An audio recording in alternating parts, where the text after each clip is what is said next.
Официјална оценка е на дел од аналитичарите и во јавноста дека практично ВМРО ДПМН имаше дебакл на изборите. Каде вие ги лоцирате причините за ваквите изборни резултати? Видете, значи, јас пак ќе ги повторам оние 4 би рекол индикатори околу тоа кој е победник, кој не е победник на изборите. Значи, најголем број на општини, најголем број на гласови на советнички листи, најголем број од поголемите општини и градот Скопје. Така да, со оглед дека СДСМ успеа да ги исполни овие 4 критериуми, они може да се сметаат за победник на овие избори. И тоа е тоа. Исто како што 2013 година ВМРО ДПМН беше апсолутен победник на тие локални избори. Според мене на овие избори не победи СДСМ, тук изгуби ВМРО ДПМН. Нешто слично се случи 2013 година. Значи 2013 година дел од гласачите на СДСМ не излегоа. Значи тоа беа гласачи кои што ги поддржуваат, кои што гласаат за нив, не излегоа на тие избори од различни причини, сега не мора да се навраќаме назад. И тоа едноставно создаде поинаква распределба на силите во однос на секоја општина скоро, и затоа СДСМ тогаш остана со 34 општини. Значи тогаш околу 40-50 000 гласа поддржувачи на СДСМ не излегоа на тие избори. Овој пат се случи спротивното. Значи поддржувачи на ВМРО ДПМН не излегоа на изборите. И затоа всушност и сите оние истражувања кои што беа спроведувани, дел беа објавени, дел не беа објавени, прогнозираа да биде густа состојбата, односно да има една битка во која што ќе се одлучува буквално за секој глас. Но што се случи? Со тоа што не излегоа дел од гласачите на ВМРО ДПМН, се зголеми разликата. Онаму каде што се очекуваше да победат кандидатите на ВМРО ДПМН, победија или дојдоа и во водство, или се намали многу разликата во однос на СДСМ, онаму каде што се очекуваше да победат кандидатите на СДСМ, се зголеми разликата. Например, таков пример е Битола, таков пример е Карпош, таков пример е Велес.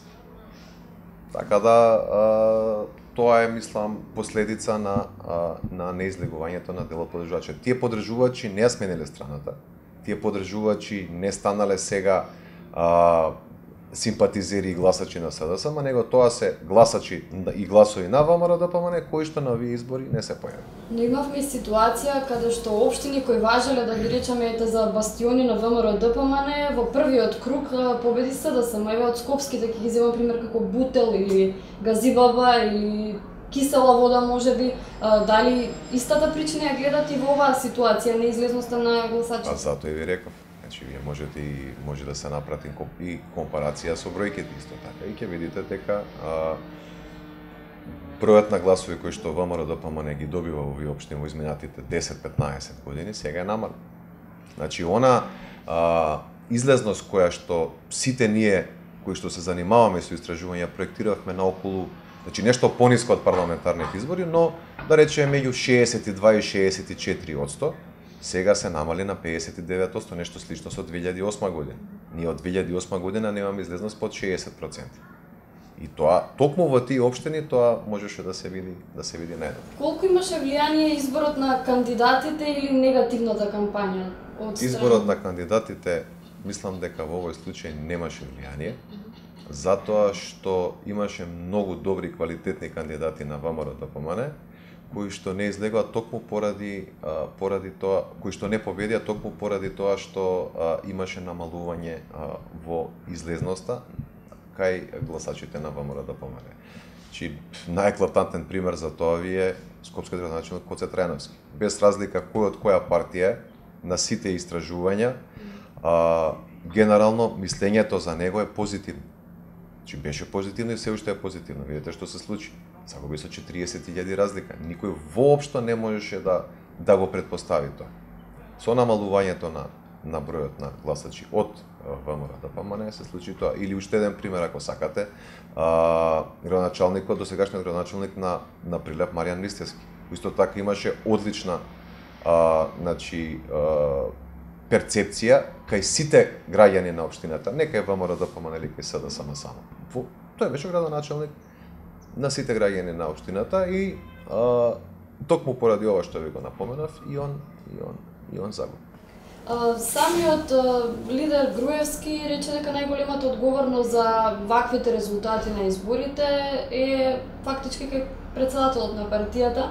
Не ја исклучи можноста од оставка и се погласни се барањата за оставка од Груевски. Дали вие сметате дека тоа ќе биде една добар чекор за партијата да оди во подем, или може би негде на друго место треба да се бара? Значи, кога од гласачи на одредена политичка партија не излегуваат да го дадат својот глас, значи тој е гласач на таа политичка партија. Тој нема да го смени својот глас. Тој нема да гласа за противник.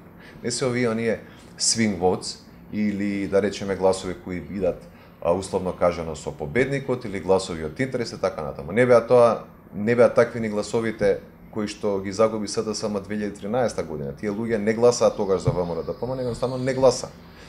Истиот случај со ова. Ова е порака до, се разбира, самата политичка партија дека треба да бидат направени одредени промени. Какви ќе бидат тие промени, ќе си реши самата политичка партија.